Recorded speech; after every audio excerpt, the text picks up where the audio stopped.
Hello दोस्तों, जय श्री कृष्णा, राधे राधे, श्री हरिदास।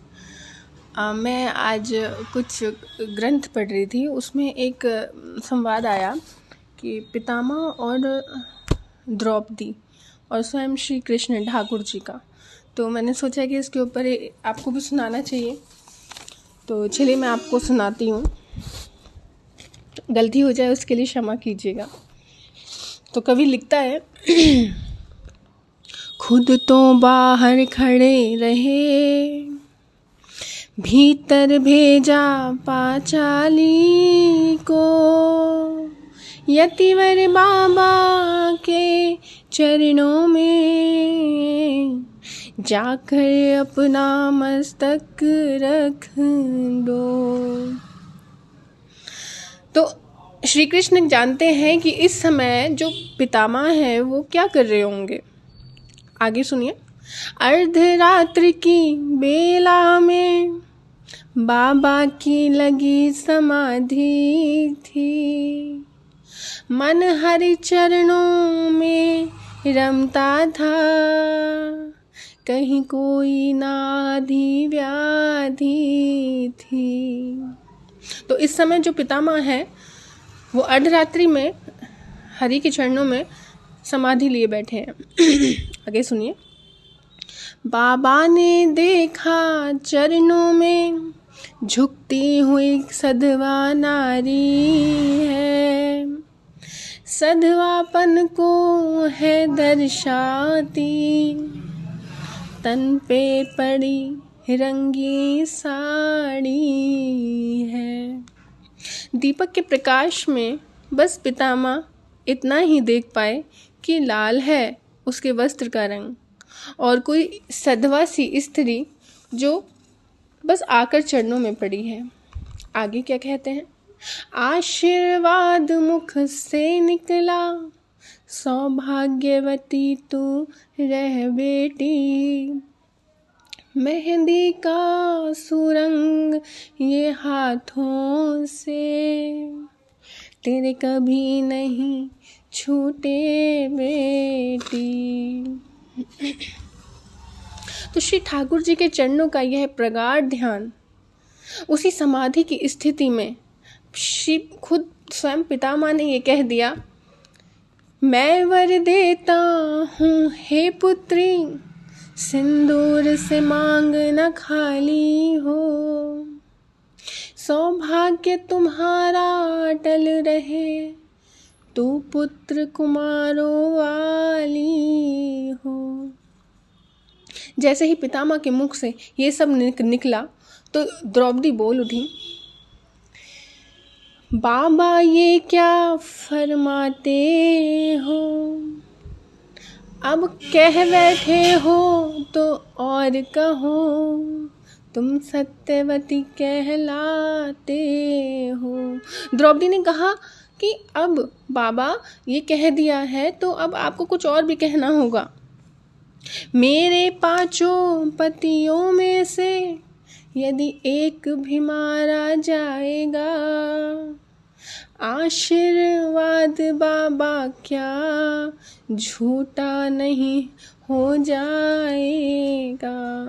तो कवि लिखता है आगे, अब आया होश पितामह को, हाथों से माला छूट गई, हरि के चरणों में लगी हुई वो सहज समाधि टूट गई। तो पितामह को अभी तक तो वो समाधि में लीन थे, प्रभु की भक्ति में थे, आनंद में थे, पर अब जब उन्हें लगा कि उन्हें होश आया तो उन्हें लगा कि ये सब क्या हो रहा है। उनकी समाधि टूटी और उनकी माला उनके हाथ में जो थी वो छूट गई। तो आगे क्या फरमाते हैं, बोले बेटी तेरे प्रश्नों का उत्तर पीछे दे पाऊंगा, कल होगा क्या रणभूमि में निर्णय पीछे ले पाऊंगा। कहा कि बाकी की बात तो बाद में होगी, पर एक बात खटकती है मुझको, आश्चर्यचकित है कर डाला, बोले पुत्री वो कहाँ छिपा, इस समय यहाँ लाने वाला। जय हो। आश्चर्य की बात तो यह है कि वो कहाँ है जो इस समय यहाँ लाया है। कहते हैं पितामह के नेत्र सजल हो गए और भक्त का अधिकार होता है भगवान पर। तो द्रौपदी से कहने लगे, बूढ़ा होने को आया है पर अब तक नहीं गई चोरी, नित नई नीतियाँ रचता है, तेरी चोरी मेरी चोरी। आगे बढ़कर जब देखा तो, अब पितामह ने थोड़ा सा और कोशिश की आगे बढ़कर देखना, क्योंकि वहाँ सिर्फ एक दीपक जल रहा था, उसकी लौ में उन्हें ठीक से दिखाई नहीं पड़ रहा था। तो सुनिए, आगे बढ़कर जब देखा तो ड्योढ़ी का रंग निराला था, पीतांबर का घूंघट ओढ़े वहाँ खड़ा कृष्ण बांसुरी वाला था।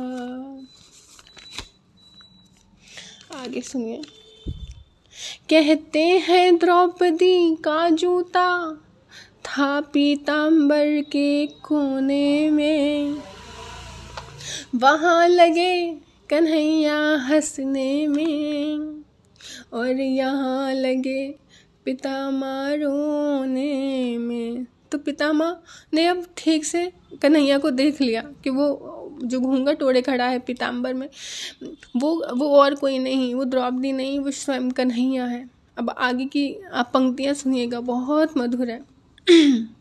चरणों से जाकर लिपट गए, छलिया छलने को आया है। माफ कीजिएगा।